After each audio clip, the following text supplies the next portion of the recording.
Hey y'all, it's Ryan, and today I want to talk more about what kind of stressors make people more vulnerable to the common cold and likely coronavirus. Stress messes with our bodily systems in ways that can impact lots of different diseases.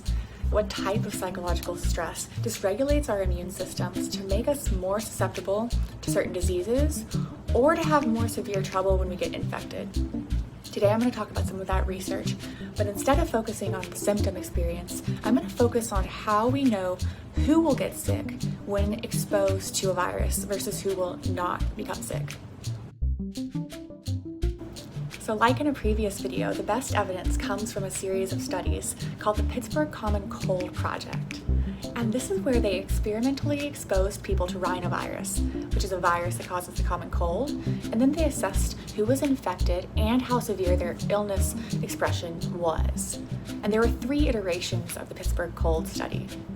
At baseline, people self-reported their age, income, and lots of other social, psychological, demographic, and physical health conditions, including a standardized structured interview to assess the different types of life stressors that people had experienced in the prior year. The structured interview measure that the researchers used distinguishes between acute and chronic life stressors. Acute events last usually less than a month and usually much less. For example, a fight with a spouse or getting in trouble at work.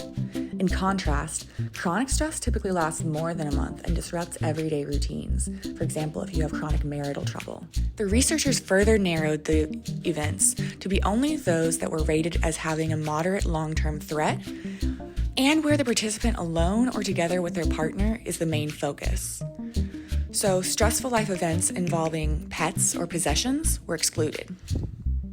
Also excluded were physical illness stressors that may confound a chronic health condition with susceptibility. Researchers compared acute events in the last 6 or 12 months and chronic events lasting for 1, 3, or 6 months. Each chronic stressor was then classified into one of 10 domains: work, marital partner relationship, other relationships, money possessions, housing, crime legal, education, reproduction, bereavement, and miscellaneous. Because they didn't have enough numbers for some of the chronic stressors in the domains of their sample, they collapsed these into 3 categories that were work, marital partner or other relationships, and other stressors. And these structured interviews were conducted by independent lab staff who were unaware of all other measures up to 2 weeks before exposure to rhinovirus ever happened.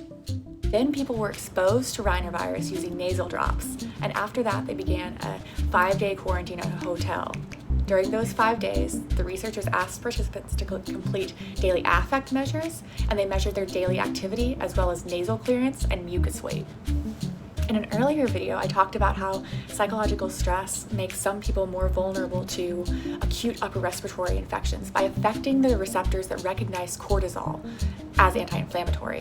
But today I want to talk to you about what kind of stressors make people more likely to get infected and develop a cold when they're experimentally exposed to rhinovirus, which causes the common cold.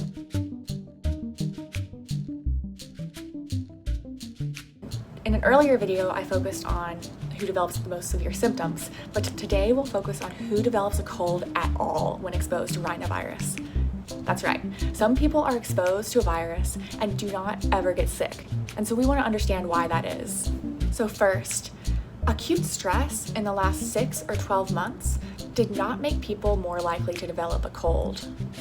However, chronic stress that persisted for more than a month did make people more likely to develop a cold.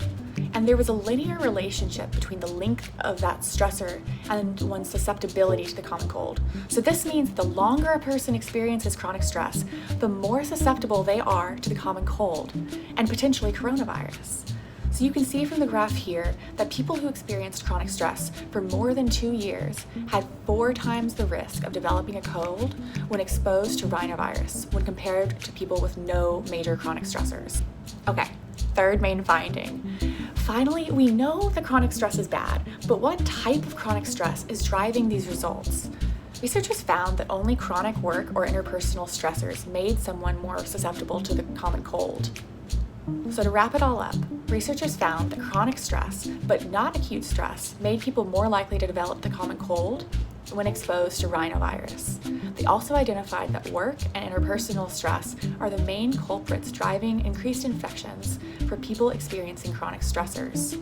And this is why, in my research, we focus on studying how people respond to major life stressors, like the death of a spouse, or persistent chronic stress, like caregiving for a spouse with Alzheimer's disease. Because by studying these intense and often highly stressful time points, where some people have much worse outcomes than others, we can begin to understand the psychological and biological basis for those differences. All right, that's all for today. Thanks for watching, and please click like or subscribe if you want to see more content like this.